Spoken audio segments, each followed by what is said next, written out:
La recherche encore contre le cancer avec ce qui pourrait bien être un véritable espoir. Une équipe de chercheurs toulousains vient de découvrir que le cholestérol, longtemps considéré comme nocif, pourrait en fait avoir des vertus pour lutter contre cette terrible maladie. Les explications et les perspectives couvrent ces recherches avec Marie Martin et Laurence Beaufet. Ici, vous avez des cellules cancéreuses qui ont la capacité à former des colonies, donc colorées en bleu. Et ici, après traitement à la dendrogyne A, on peut voir qu'on n'a plus du tout de colonies qui se forment. Et donc la dendrogyne A a complètement éliminé les colonies.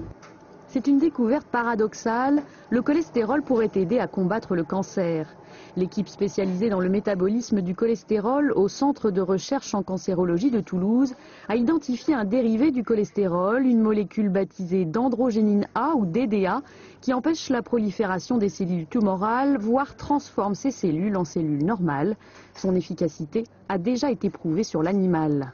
On développe déjà ça pour la leucémie, qui est un cancer du sang, pour lesquels on a des résultats qui sont tout à fait prometteurs. C'est une révolution aussi parce que ce type de transformation, c'est quelque chose qui était tout à fait inconnu. On a réuni deux champs de molécules produites par l'organisme qui n'ont rien à voir entre elles a priori. L'histamine d'un côté, le cholestérol de l'autre, et ça génère une nouvelle classe de composés qui n'était pas connue. Cette découverte remet-elle en question le traitement du cholestérol qui tue des millions de personnes chaque année dans le monde? Elle jette en tout cas le trouble.